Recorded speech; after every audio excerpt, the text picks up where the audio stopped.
ভাই আমরা যদি দেখেন আমাদের টিমটা ভালো, বাট সামহাও আমরা কেউই ক্লিক করতে পারতেছিলাম না। আমরা যেদিন ব্যাটিং ভালো করতেছিলাম হয়তো বা বোলিংটা ভালো হচ্ছিল না, কোনো দিন বোলিং ভালো হয়েছে, ব্যাটিং ভালো হয়নি। তো আমার মনে হয় আজকে একটা দিন যে আমরা ওভারঅল দুইটা ব্যাটসম্যান এবং বোলিং ইউনিট সবাই মিলে পারফরমেন্স করেছি। সো এখনও টুর্নামেন্টটা লং, এখনও স্টিল 6টা গেম বাকি আছে না, 5টা গেম বাকি আছে। আর যদি আপনি টেবিল পয়েন্টটা দেখেন তাহলে দুইটা টিম হয়তো বা টপে আছে, বাদ বাকি সব সিমিলার ওয়েতে আছে।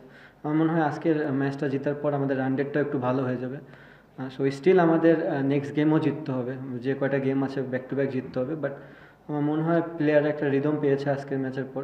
আমি জানি না যে পরের ম্যাচে গেলেই জিতবো কিনা, বাট একটা ফিল কনফিডেন্স পাবে সবাই, সবার মোটিভেশনও হাই থাকবে। তো চেষ্টা করবো আমরা এখান থেকে ভালো কিছু করে ঘুরে দাঁড়ানোর।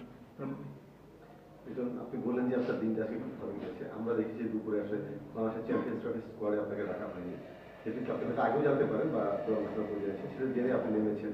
ওই সময় নামার সময় আপনার ফিলিংটা কি ছিল বা ওই ভাবনাটা কি ছিল? এখন যখন আপনি একটা সেঞ্চুরি করে ক্যারিয়ার ফার্স্ট টি20 সেঞ্চুরি করে এসেছেন এখন কেমন লাগছে?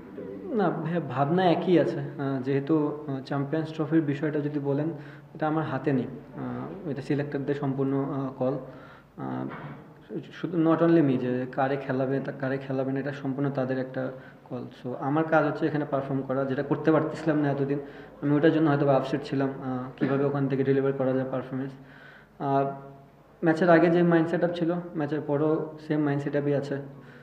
আমি সবসময় একটা কথা বলি, আজকের দিনটা অলরেডি পাস্ট। হ্যাঁ, আমি একটা হয়তো বা আমার কেরিয়ারে ভালো ইনিংস খেলেছি, বাট আমি নেক্সট ম্যাচ গেলে আবার আমাকে জিরো থেকে করতে হবে। So back of the mind এটাই থাকবে যে আবার নতুন করে আমার ইনিংস গোছাইতে হবে। তো পরিশ্রম করবো, দেখা যাক কী হয়।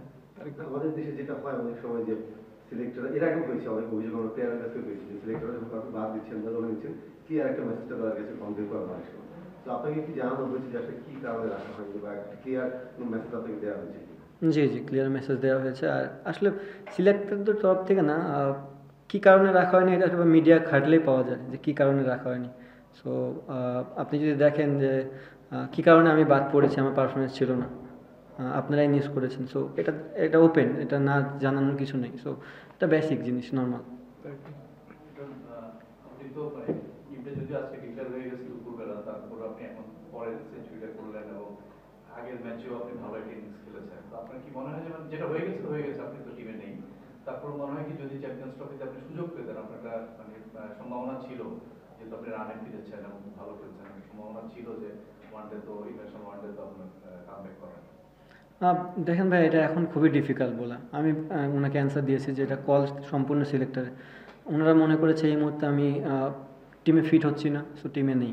যদি তারা আমার খেলা দেখে মনে করে যে আবার যে আমি ফিট হওয়ার মতন, তাহলে হয়তো বা তারা কামব্যাক করাতে পারে, বাট সম্পূর্ণ তাদের কল। আমার ম্যাচ ফোকাস এখন সম্পূর্ণ বিপিএল নিয়ে। আমি চেষ্টা করব কীভাবে এখান থেকে আরও বেটার পারফরমেন্স করা যায়, এটুকুই। এই সিলেটে আপনি 76 রান ইনিংস খেলেছিলেন, আবার সিলেটে প্রথম সেঞ্চুরি পেলেন। সিলেট স্টেডিয়ামে আপনাদের স্পেশালটা চ্যাম্পিয়ন্স ট্রফিতে বাদ পড়ার পর কখন কি মনে হচ্ছে যে নিজের প্রমাণটা আবার নতুন করে করতে হবে, এমন কি মনে হচ্ছে? না ভাই, প্রমাণ করা অ্যাকচুয়ালি কিছু নাই। হ্যাঁ, প্রমাণ আমি কাউরে প্রমাণ করতে চাই না।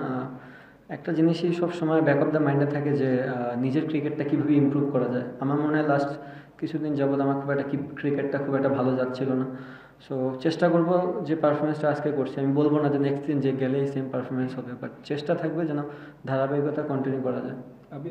আর সিলেটের যেটা কথা বললেন, মাঠ দেখেন, চিটাগাংয়েও আমি রান করেছি অনেক। জিনিসটা তেমন না, যখন যে ব্যাটসম্যান ওই দিন ভালো বল দেখে, ভালো ফিল করে, সে সব মাঠে একই রকম লাগে তার কাছে।